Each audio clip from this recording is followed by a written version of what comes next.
He made a very poignant statement to me. He goes, if the scientific community can figure out how to restore the production of nitric oxide, it'll change the world and it'll change the landscape of medicine.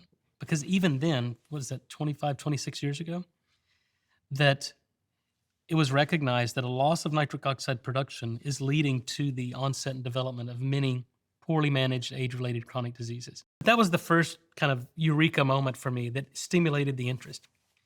But then my dad, and I talk about it in the book, dad is 76 years old. In 1984, he had a car accident. It left him paralyzed from the mid-back down.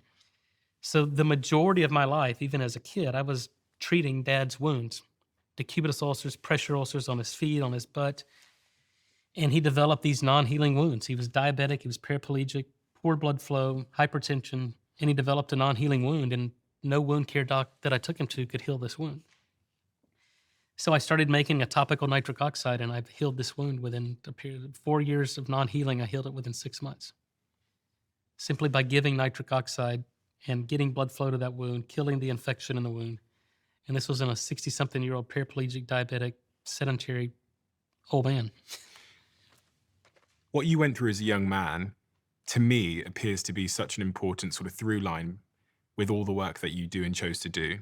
There is this overarching question, which is even like, why did you go into medicine? Why did you want to help people? Where did that come from in you?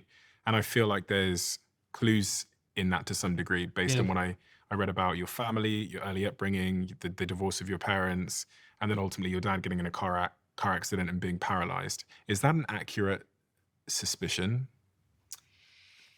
Certainly it directed kind of my life because I witnessed the failure of the standard of care to treat dad with what I thought should be pretty simple. I mean, we have, again, the most advanced technology, medical technology, best medical schools in the world, and yet we can't treat a wound. We can't address the hypertension. We can't address the diabetes medically.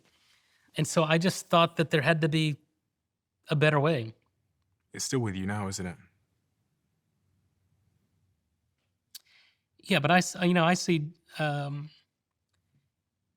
Dad, when I think I'm having a bad day, I just think, look, I'm not in a wheelchair. I got my health. So no matter how bad I think I got it, I go, it could always be worse. So I just wake up every day with a grateful heart. And, some days are good, some days are bad, but I always realize it could always be better, but it could be a hell of a lot worse. So I don't complain.